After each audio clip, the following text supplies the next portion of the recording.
नमस्कार दोस्तों, आरबीबीपी online classes में आपका स्वागत है। कल हमने आपको गोलीय दर्पण से संबंधित परिभाषाएं पढ़ाई थी। उनमें 3 बिंदु आपको पढ़ा दिए थे। एक तो वक्रता केंद्र, एक वक्रता त्रिज्या और तीसरा पढ़ा दिया था ध्रुव। अब चौथा पढ़ा देते हैं आपको मुख्य अक्ष। मुख्य अक्ष यानी प्रिंसिपल एक्सिस कहते हैं इसको, प्रिंसिपल एक्सिस। ये क्या है बेटा? गोलीय दर्पण के वक्रता केंद्र और ध्रुव को मिलाने वाली सीधी रेखा दर्पण की मुख्य अक्ष कहलाती है। यानी कल जब अपन पढ़ रहे थे तो यहाँ पर तो था बेटा वक्रता केंद्र C और यहाँ पर था ध्रुव P। इन दोनों को मिलाने वाली सीधी रेखा यानी दर्पण के वक्रता केंद्र और ध्रुव को मिलाने वाली सीधी रेखा दर्पण की मुख्य अक्ष कहलाती है। इसको हम क्या कहेंगे? मुख्य अक्ष कहेंगे। इसके बाद 5वां पॉइंट आता है बेटा फोकस।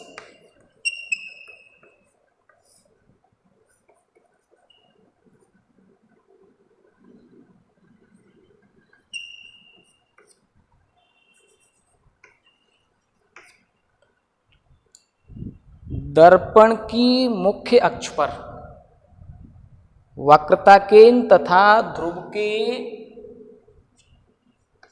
मध्य बिंदु को दर्पण का फोकस कहते हैं।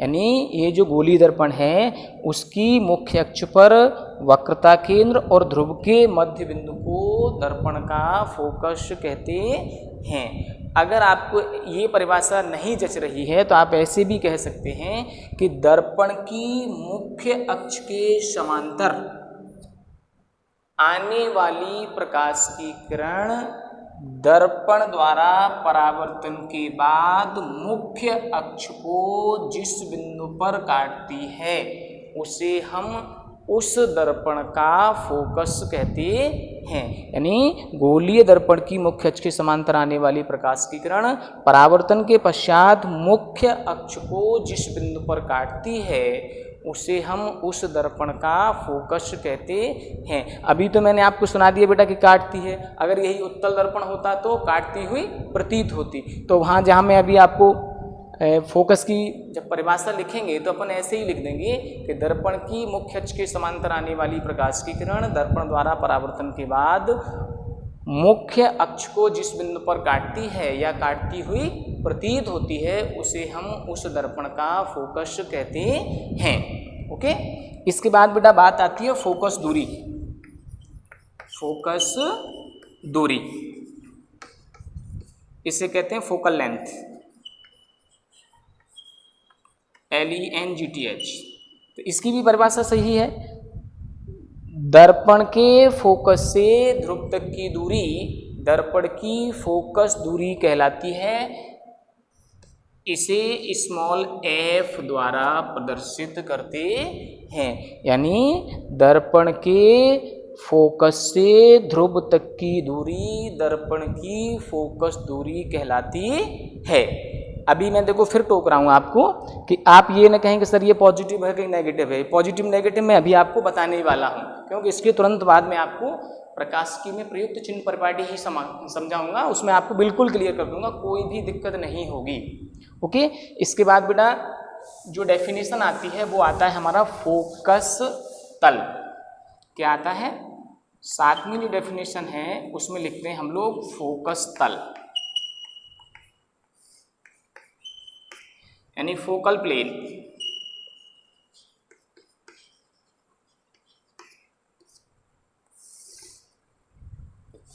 फोकल प्लेन क्या है? दर्पण की मुख्य अक्ष के लंबवत फोकस से गुजरने वाला समतल तल। यहाँ आपका C है, ये ध्रुव है, इनके बीच में ये F है। तो मेरा समझाना ऐसा है कि दर्पण की मुख्य अक्ष के लंबवत फोकस से गुजरने वाला समतल तल फोकस तल कहलाता है। बेटा ऐसे बता रहा हूं मैं आपको, ये सामने दर्पण रखा हुआ है और ये इसका फोकस है, ये मुख्य अक्ष है, तो यहाँ से गुजरने वाला समतल तल, यानी एक कागज लें आप अपन पतला सा, उस पतले से कागज को इस तरीके से रख देंगे तो ये जो पतला सा कागज इस दर्पण के सामने रखा जाएगा ये कहलाएगा हमारा फोकस तल। ओके, इसके बाद में एक बात आती है जो महत्वपूर्ण है, लास्ट पॉइंट आता है बेटा इसमें, वो आता है हमारा दर्पण का द्वारक, यानी गोली जो दर्पण है उनका द्वारक। ये क्या होता है?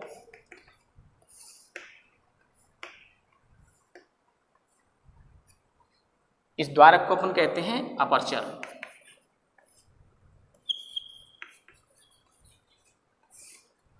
बेटा जो गोलीय दर्पण है, यानी गोलीय दर्पण के व्यास को दर्पण का द्वारक कहते हैं। ठीक है ना, मैं फिर कह रहा हूं, गोलीय दर्पण जिस गोले को काट करके बनाए जाते हैं उसका व्यास नहीं, यानी जो गोलीय दर्पण है उसका स्वयं का व्यास। उसके स्वयं के व्यास से क्या मतलब है वो मैं बेटा आपको यहाँ बताता हूँ, थोड़ा आप देखेंगे इधर, ये जैसे आपका ये गोलीय दर्पण दिख रहा है और इस गोलीय दर्पण में ये आपका बेटा व्यास बनेगा। जब अपन गोलीय दर्पण को बनाएंगे, अपन सामने से उस गोलीय दर्पण को देखेंगे तो उसका जो कटा हुआ भाग होगा वो एक सर्किल सा दिखेगा, तो उस सर्किल का जो व्यास है उसे हम उस दर्पण का द्वारक कहते हैं। अब कोई कह दे कि सर गोलीय दर्पण की जो त्रिज्या है उसे हम दर्पण का द्वारक कहते हैं, हम उस बात को मानेंगे। क्यों भाई, त्रिज्या का दोगुना ही तो व्यास होता है, उसमें कौन सी बात है। अब व्यास की परिभाषा लिख दो, चाहे त्रिज्या से बता दो, उसमें कोई दिक्कत नहीं है। एक बुक में ये भी लिखा हुआ है कि जो गोलीय दर्पण है, गोलीय दर्पण के परावर्तक पृष्ठ के क्षेत्रफल को हम उस दर्पण का द्वारक कहते हैं। तो मैं तो ये मानूंगा कि वहाँ भी जो क्षेत्रफल होता है, अपन ये मान के चलें कि जैसे ये काट दिया है हमने, तो इसका जो क्षेत्रफल निकल के आएगा कटे हुए तल का, अगर इस जो कटा हुआ भाग है, इस कटे हुए भाग की त्रिज्या स्मॉल r है, तो अपन इस बात को जानते हैं कि इस पृष्ठ का जो क्षेत्रफल आएगा वो हमारा पाई r स्क्वायर से थोड़ा सा ज़्यादा आएगा। ठीक है ना, तो अगर त्रिज्या ज़्यादा होगी तो परावर्तक पृष्ठ का क्षेत्रफल भी ज़्यादा होगा, और भाई त्रिज्या ज़्यादा है तो व्यास भी ज़्यादा है। तो अपन अब आप कहेंगे सर हमको क्या लिखना है, आपने इतना सब बता दिया, हमको क्या लिखना है। आपको एक ही बात लिखनी है कि गोलीय दर्पण का व्यास गोलीय दर्पण का द्वारक कहलाता है। जिन गोलीय दर्पणों के द्वारक बड़े होंगे यानी उनका व्यास ज़्यादा होगा, और जिनका व्यास कम है उनके द्वारक छोटे माने जाएंगे। ठीक है ना, तो ये बेटा गोलीय दर्पण से संबंधित हमारी परिभाषाएं हैं, ये मैंने आपको बता दी हैं। मैं ऐसे ही बताना चाह रहा हूँ बेटा, यहाँ तक है, अभी मान के चलो ये गोलीय दर्पण यहाँ तक है, तो अभी हम कह देंगे कि इसका द्वारक यहाँ से लेके यहाँ तक है। अब कोई मुझसे कहेगा सर छोटा द्वारक कैसे होगा, अपन इसको यहाँ से लेके यहाँ तक रख देंगे, आप खूब देख रहे हैं, अब इसका द्वारक इतना ही रह गया। ठीक है ना, इतनी सी बात आपको समझ में आती है। ओके, इसके बाद बेटा मैंने अभी आपको 8 परिभाषाएं बता दी, इनको आपने लिख लिया होगा और इनको आप समझ भी लेंगे। एक आता है बेटा किरणें, जिनको हम 2 भागों में बांट देते हैं। एक तो आती हैं सीमांत किरणें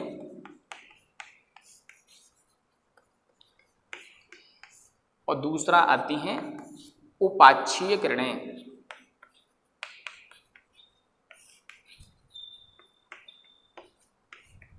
सीमांत किरणों को कहते हैं मार्जिनल रेज,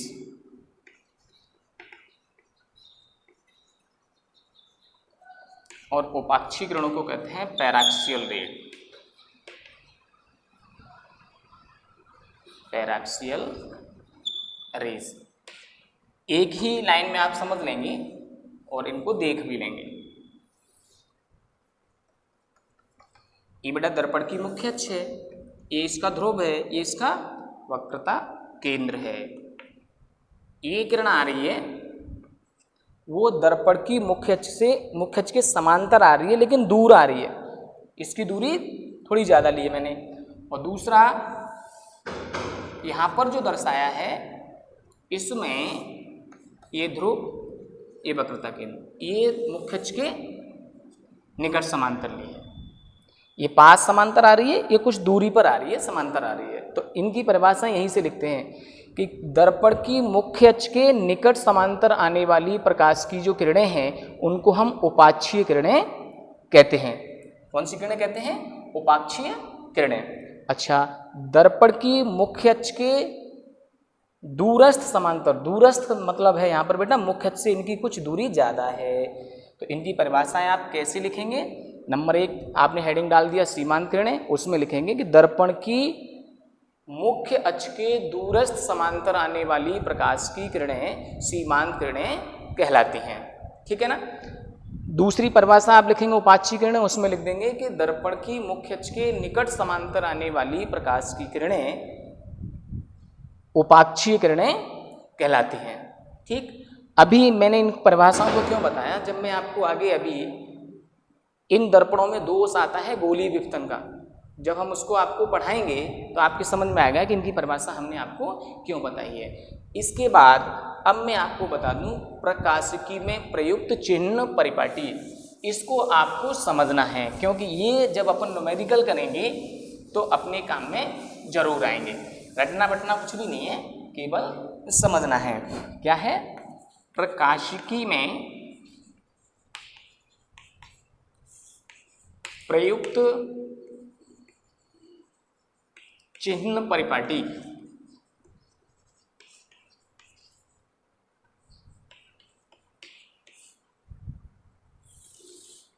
बोलते हैं प्रकाशिकी में प्रयुक्त चिन्ह परिपाटी को समझने के लिए हम दर्पण अथवा लेंस को मूल बिंदु पर स्थित मानकर उस पर प्रकाश की किरणें बाईं ओर से आपतित करते हैं। देखिए अभी तो मैंने दर्पण पढ़ाया है, तो लेंस के लिए भी वही है और दर्पण के लिए भी वही है, तो आप यही समझ लें। जैसे मान के चलो ये दर्पण है और मैंने इसको मूल बिंदु पर रख लिया,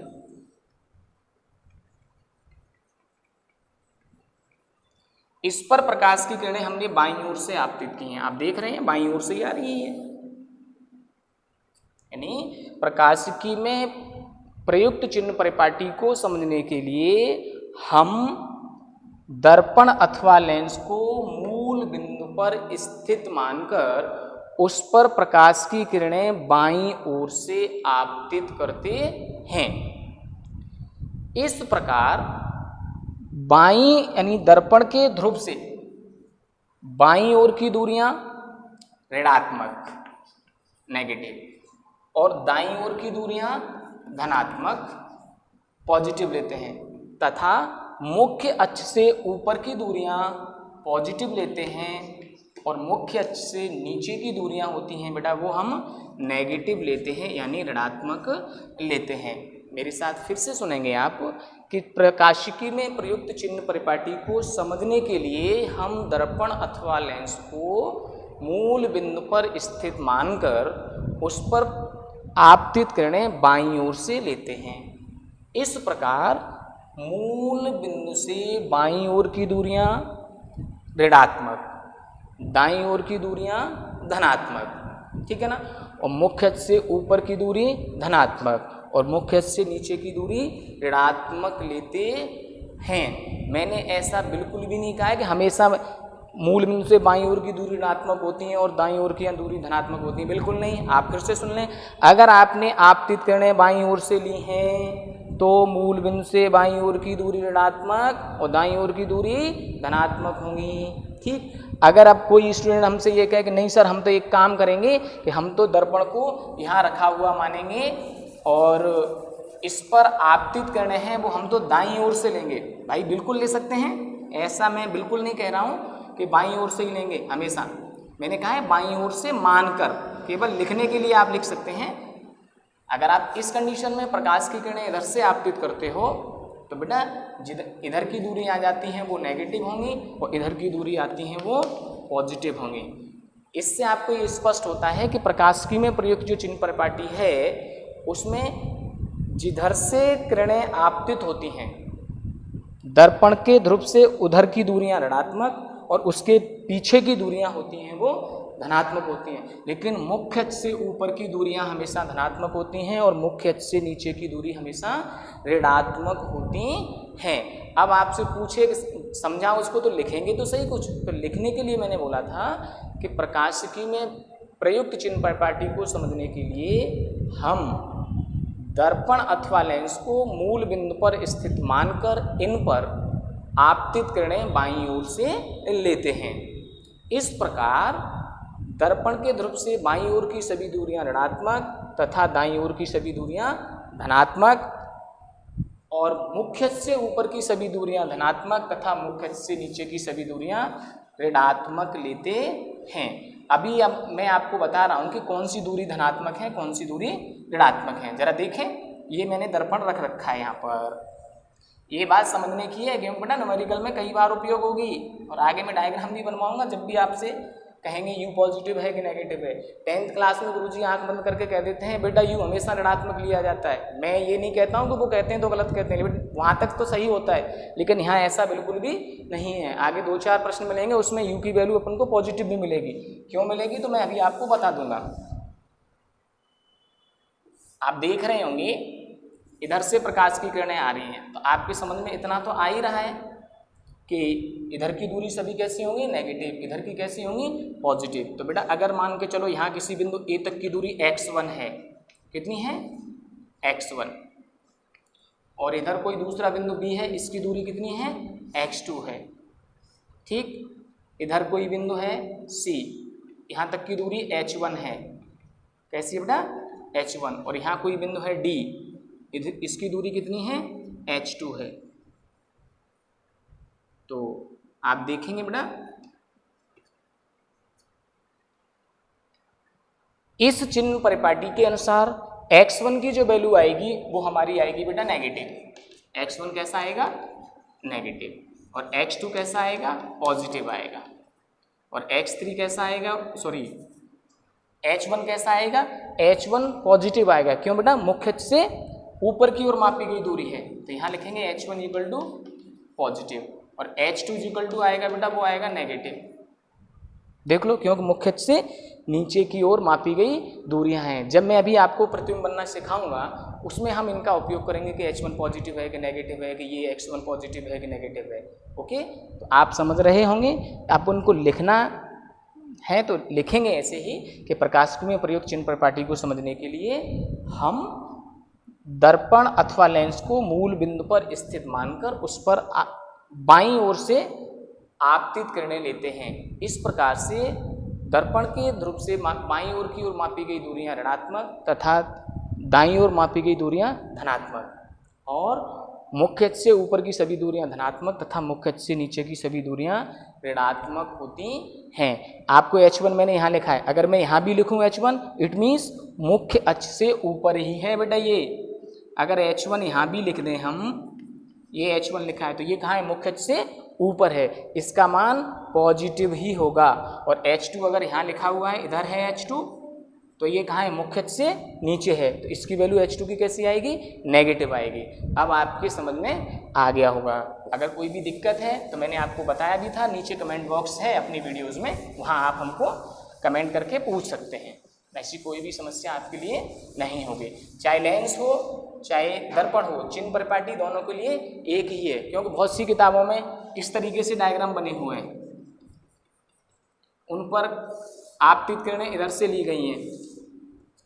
ठीक, तो आप कंफ्यूज ना हो, मैंने आपसे पहले भी कह रखा है, ऐसी कंडीशन में इधर की दूरियां होंगी वो नेगेटिव होंगी और इनके पीछे इधर की दूरियां होंगी वो पॉजिटिव होंगी, और मुख्य अक्ष के ऊपर की दूरी होंगी वो पॉजिटिव और मुख्य अक्ष के नीचे की दूरियां होंगी वो नेगेटिव होंगी। इतनी बात समझ में आ रही है कि नहीं आ रही है? ठीक है। अच्छा, अब मैं परिभाषा लिखता हूँ बेटा प्रतिबिंब की। क्यों? क्योंकि मैंने प्रतिबिंब की परिभाषा बता दें, फिर प्रतिबिंब कैसे बनते हैं उन चीज़ों को आपको बता देते हैं। ठीक है ना? तो प्रतिबिंब है क्या?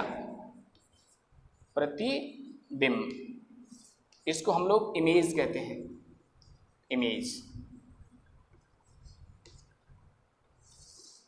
देखिए बेटा, दर्पणों में जो प्रतिबिंब बनते हैं वो परावर्तन के द्वारा बनते हैं, और आगे मैं आपको लेंस पढ़ाऊंगा, लेंसों में जो प्रतिबिंब बनते हैं वो प्रकाश किरणों के अपवर्तन के कारण बनते हैं।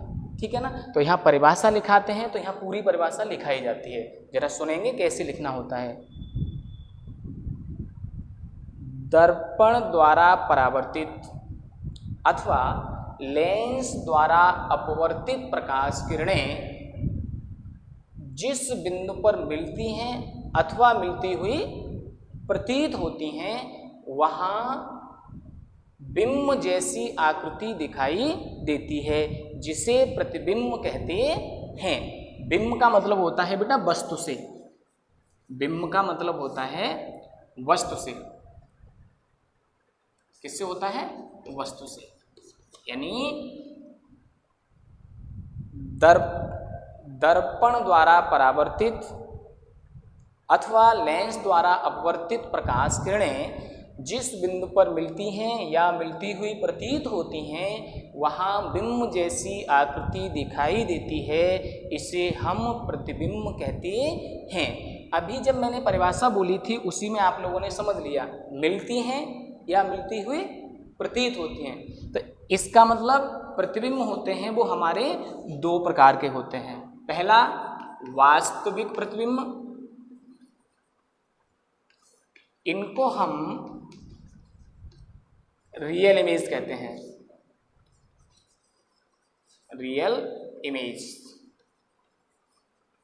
और दूसरा आता है बेटा आभासी प्रतिबिंब,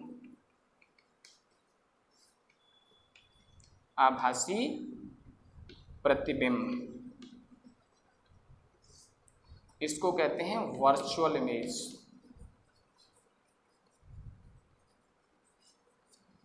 इन रियल और वर्चुअल का हिंदी अर्थ ना निकालें। रियल इमेज का जो हिंदी अर्थ होता है वो वास्तविक प्रतिबिंब भी होता है, और वर्चुअल का मतलब भी वास्तविक ही होता है। अगर आप डिक्शनरी को पढ़ रहे होंगे, डिक्शनरी में उठा के देखेंगे तो वर्चुअल का मतलब भी वास्तविक ही होगा। फिर कहेंगे सर आपने आभासी के लिए क्यों लिख दिया? क्योंकि फिजिक्स में जो भी इंग्लिश मीडियम में बुक लिखी जाती हैं उनमें वर्चुअल से मतलब आभासी प्रतिबिंब के लिए लिखा जाता है। इन बातों को कमेंट ना करें प्लीज़, ओके। क्योंकि वर्चुअल का आप अगर इंग्लिश में हिंदी मीनिंग देखेंगे तो वो आपको वास्तविक लिखा हुआ मिलेगा, ओके। पहली हेडिंग आपने डाल ली होगी, वास्तविक प्रतिबिंब। इसमें परिभाषा लिखेंगे, दर्पण द्वारा परावर्तित अथवा लेंस द्वारा अपवर्तित प्रकाश किरणें वास्तव में जिस बिंदु पर मिलती हैं वहाँ बिंब जैसी आकृति दिखाई देती है, जिसे वास्तविक प्रतिबिंब कहते हैं। यानी जब दर्पण द्वारा परावर्तित अथवा लेंस द्वारा अपवर्तित प्रकाश किरणें वास्तव में किसी बिंदु पर मिलती हैं तो वहाँ बने हुए प्रतिबिंब वास्तविक प्रतिबिंब कहलाते हैं। ठीक है ना। ये प्रतिबिंब वस्तु की तुलना में सदैव उल्टे मिलते हैं। यानी वस्तु अगर ये मुख्य अक्ष है, वस्तु अगर ऊपर की ओर है तो प्रतिबिंब इनका उल्टा मिलेगा, नीचे की ओर मिलेगा। ठीक है ना। वास्तविक प्रतिबिंब होते हैं वो दर्पण के सामने मिलते हैं अथवा लेंस के दूसरी ओर, लेंस के पीछे मिलते हैं। यानी दर्पण है अगर यहाँ तो वास्तविक प्रतिबिंब दर्पण के तो सामने ही मिलेगा। अगर यहाँ लेंस रखा हुआ है तो ये जो वास्तविक प्रतिबिंब है लेंस के दूसरी ओर प्राप्त होते हैं। अब ये छोटे बनेंगे बड़े बनेंगे ये तो मैं आपको अभी आगे स्टडी कराऊंगा, उसमें आपको क्लियर हो जाएगा। केवल परिभाषा ही तो पढ़ा रहा हूँ, तो परिभाषा आप पढ़ें। ठीक। दूसरा आप लिखेंगे आभासी प्रतिबिंब। उसमें क्या लिखेंगे? दर्पण द्वारा परावर्तित अथवा लेंस द्वारा अपवर्तित प्रकाश किरणें जिस बिंदु पर मिलती हुई प्रतीत होती हैं वहाँ बने हुए प्रतिबिंब आभासी प्रतिबिंब कहलाते हैं। यानी मिलती हुई प्रतीत होती हैं, मिलती नहीं है। क्या है? मिलती हुई प्रतीत होती हैं, वहाँ बने हुए प्रतिबिंब आभासी प्रतिबिंब कहलाते हैं। जो आभासी प्रतिबिंब हैं वो वस्तु की तुलना में सीधे होते हैं। यानी जैसी वस्तु होगी और वैसा ही प्रतिबिंब भी होगा। ठीक है ना। वस्तु सीधी है तो प्रतिबिंब भी सीधा ही है। मैं ये छोटा बड़ा तो ये बात की बात है, अपनी स्टडी में आएगा आगे, वो हम बताएंगे आपको। इतना जरूर है जो आभासी प्रतिबिंब हैं वो दर्पण के पीछे बनते हैं और लेंस के सामने उसी ओर बनते हैं जिधर ओर वस्तु स्थित होती है। ठीक है ना। एक नंबर का प्रश्न ये भी बनता है कि वास्तविक प्रतिबिंब और आभासी प्रतिबिंब में अंतर बताइए। 12वीं क्लास में तो नहीं बनेगा और छोटी क्लासों में होता है, लेकिन आपसे कोई पूछ ले तो आप पॉइंट लिख देंगे कि वास्तविक प्रतिबिंब कब बनते हैं, जब परावर्तित या अपवर्तित किरणें वास्तव में मिलती हैं। आभासी प्रतिबिंब कब बनते हैं, जब परावर्तित और अपवर्तित किरणें मिलती हुई प्रतीत होती हैं। वास्तविक प्रतिबिंब वस्तु की तुलना में उल्टे होते हैं, आभासी प्रतिबिंब वस्तु की तुलना में सीधे होते हैं। वास्तविक प्रतिबिंब दर्पण के सामने या लेंस के दूसरी ओर प्राप्त होते हैं, आभासी प्रतिबिंब दर्पण के दूसरी ओर अथवा लेंस के सामने उसी ओर प्राप्त होते हैं जिधर वस्तु स्थित होती है। एक बात और सुनेंगे बेटा, इसमें ये इतना और है कि जो वास्तविक प्रतिबिंब हैं उनको हम पर्दे पर प्राप्त कर लेते हैं और आभासी प्रतिबिंबों को हम पर्दे पर प्राप्त नहीं करते हैं। अगला पॉइंट आता है, वास्तविक प्रतिबिंब का फोटोग्राफ नहीं खींचा जा सकता है, लेकिन आभासी प्रतिबिंब का फोटोग्राफ खींचा जा सकता है। इतना मैंने आपको ये जो वास्तविक प्रतिबिंब और आभासी प्रतिबिंब के बारे में बताया है। आगे मैं अभी जब आपको रे डायग्राम बताऊंगा तो आपकी समझ में आ जाएंगे कि अब वास्तविक कहाँ बनना है और आभासी कहाँ बनना है। आगे मैंने अभी आपको बताया था बेटा प्रकाशिकी में प्रयुक्त चिन्ह परिपाटी, तो उसमें एक छोटा सा पॉइंट और है कि कल मैंने छोड़ दिया था, आपको बताया था कि आगे बताऊंगा। जैसे ये आपका केंद्र है, वक्रता केंद्र, और इस गोलीय कोष को काट करके ये आपने दर्पण बनाए हैं। ठीक है ना। जो दर्पण आपने बनाए हैं इस गोलीय कोष को काट करके बनाए हैं। ठीक, तो ये कौन से दर्पण हैं वो आपको दोनों ओर से दिख रहे हैं। ये तो आपका है बेटा उत्तल दर्पण यानी कॉन्वेक्स मिरर, और ये है हमारा अवतल दर्पण यानी कॉनकेव मिरर। यहाँ इनके ध्रुव होंगे। ठीक, तब आप खुद देख रहे होंगे। इस दर्पण पर प्रकाश की किरणें इधर से आपतित होंगी यानी बाईं ओर से आपतित होंगी, तो बेटा ध्रुव से बाईं ओर की दूरियां कैसी नापी जाएंगी, ऋणात्मक। इसीलिए अवतल दर्पण की जो वक्रता त्रिज्या आती है बेटा वो कैसी आती है, नेगेटिव। किसके लिए, अवतल दर्पण के लिए। और उत्तल दर्पण के लिए क्यों पॉजिटिव आती है उसको भी देख लो, क्योंकि ये उत्तल दर्पण है, इसकी मुख्य अक्ष तो ये होगी, तो त्रिज्या ये बनेगी। इस पर प्रकाश की किरणें किधर से आपतित होंगी, इधर से ही आपतित होंगी, तो ये इधर आने वाली दूरी कैसी है, नेगेटिव, तो इसके पीछे की दूरी कैसी होंगी, पॉजिटिव। इसीलिए उत्तल दर्पण की जो वक्रता त्रिज्या आती है वो हमारी निकल करके पॉजिटिव आती है। कल मैंने आपको बताया था ना, पॉजिटिव नेगेटिव मैं आपको बता दूंगा, और आगे डेरिवेशन कराएंगे आपको। गोली दर्पण की जो फोकस दूरी आती है वो वक्रता त्रिज्या की आधी आती है। जब आप वैल्यू लगाएंगे इनकी नेगेटिव और इसकी पॉजिटिव, तो आपको ये भी पता चलेगा कि जो अवतल दर्पण है उसकी फोकस दूरी ऋणात्मक होती है और उत्तल दर्पण है उसकी फोकस दूरी धनात्मक होती है। ठीक है ना। इसके आगे आपको कल के वीडियो में पढ़ाएंगे। हमारे वीडियोस आप देखें, आपको कोई भी दिक्कत आती है कमेंट बॉक्स में आप कमेंट करें और वीडियो को लाइक करें, चैनल को सब्सक्राइब जरूर करें, जिससे आपको सभी वीडियोस समय पर प्राप्त हो जाएं। धन्यवाद।